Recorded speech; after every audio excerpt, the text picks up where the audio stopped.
Yeah, I got to pull the microphone down just a little bit.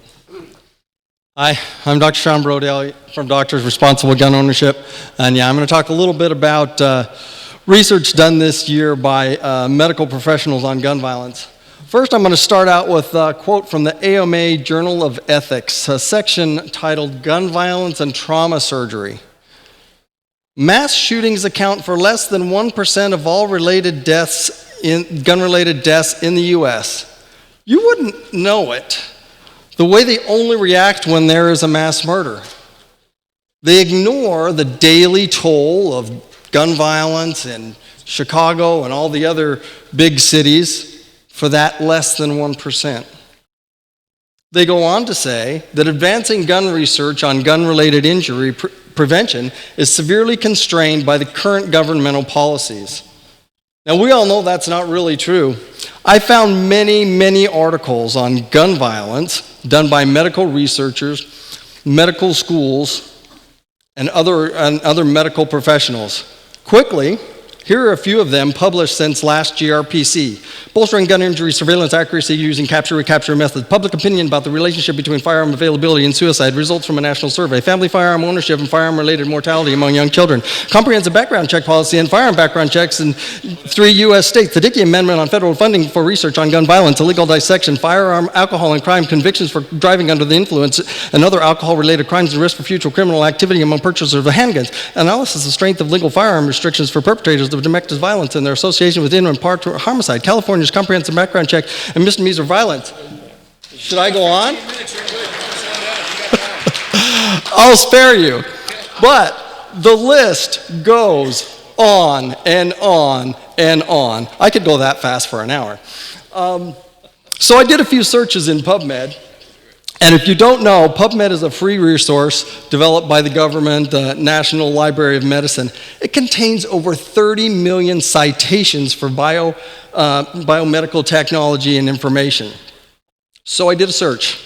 Gun violence. 135 articles searching just for gun violence in the last year. Over 200 of them for firearm storage. That's almost 4 per week. I found 500 just listing firearm. That's almost 10 per week. And I'm sure there are many more that mention mass shooting, gun control, and other topics that medical researchers just love to blather on and on and on about these days. Now, I'm not saying that all of these are biased towards gun control, although we can expect that most of them are, or that all of them follow their usual slant that all guns are bad and ignore the person that's responsible for pulling the trigger. But it comes down to this. There's a lot of medical research being done out there in the US and in the world about firearm-related injury. While they continue to whine that they can't do any gun violence research. How about this one? Holding Sweden hostage, firearm-related violence. No, this is not Sweden, Michigan, or New Sweden, Illinois, although those US cities exist. This is actually the Scandinavian country of Sweden.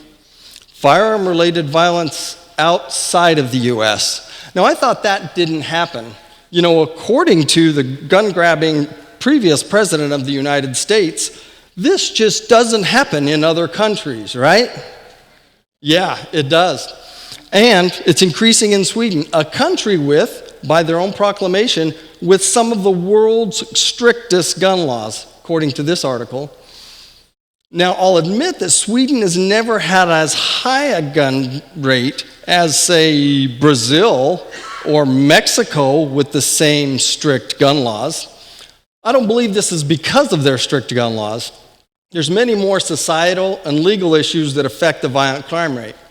What you see here is, despite the strict gun laws, there is still firearm-related violence, and it can increase despite their gun laws and no changes to their laws. So back in the US, physicians here are just clamoring to get on the gun violence prevention bandwagon. So here's one from 2 physicians at Tulane University School of Medicine in New Orleans. Let's join the lane. The role of infectious disease physicians in preventing gun violence. Now, although it's not a research article per se, it is still, once again, physicians getting in the wrong lane. They do their best to make a case for why their specialty should advocate for gun control. They go as far to state gun violence is an infectious disease issue because many spinal cord injuries are caused by firearms. And then spinal cord injured patients have problems with bed sores and pressure sores. And these sores are an infectious disease nightmare. Despite their long-term look at these pressure sores and people with spinal cord injuries, they fail to see that the gun isn't the problem. They really need to continue to research and practice within their scope of practice and stay in their lane. Here's another one from Dr. Stephen Hargan and Associates. They put forth some very interesting theories in an article called Gun Violence, a Biopsychosocial Disease. Now, I have to say that I was hopeful for this article because really, if medicine would take that biopsychosocial disease model, look at it literally and actually use it, they would have a much better perspective on what they call gun violence. So let's split it up a little bit and see how this works. So the physical biology, we can study the damage that is done by the bullet, the best ways to treat from beginning to end, even including those infectious disease specialists. We've done that with some of the things like Stop the Bleed program, and I believe FASTER has similar training. So what that is many medical and lay people are now trained how to stop bleeding from any kind of trauma, including direct pressure, clotting agents, and tourniquets. Many of us carry these kits with the tourniquet and clotting stuff in it. I know John Adine carries his all the time. This is the one I keep in my backpack, and I keep one in each one of my cars. I'm still looking for like an ankle holster or something to carry my kit in so I can have it on me, strapped on me all the time. The psychological effects of violence. Now, there's been a lot of research about psychology of violence and who may be high risk for violence. But that question, who is high risk, seems to be a little bit better understood when it comes to suicide than for, say, mass public murderers. But medical professors are and have for millennia been trying to figure out exactly what makes a person violent, and they're not getting there. This is what those red flag laws think they can predict, but it's way more complicated than that, even for medical professionals. So the social aspects, more and more we're looking at social aspects of violence, what perpetuates violence, and what happens there in certain cultures and subcultures. There's been many good ideas, some interventions in the inner cities. All of this could really do a lot in helping the violence that goes on in any way, whether it's gun violence, knife violence, bat violence, hands and feet violence, teeth violence, who cares? With all of this that could be done, it's really unfortunate that Dr. Hargarten and associates don't stay in their lane here. Once again, they begin in the right place, and then they do their best to make that logic lead them back to gun control. So here's what they say. The disease model provides us with accuracy. The bullet and its kinetic energy shreds, tears, destroys cells, and damages organs, leading to death and disability. Okay? So the bullet is the last step in the chain. That's logical, but where they go next just really isn't, especially spouting the whole biopsychosocial model. Here's what they say. While behavioral health issues that result in a person pulling a trigger and releasing the energy need to be better understood, the gun, which carries the bullets, becomes a necessary focus of attention.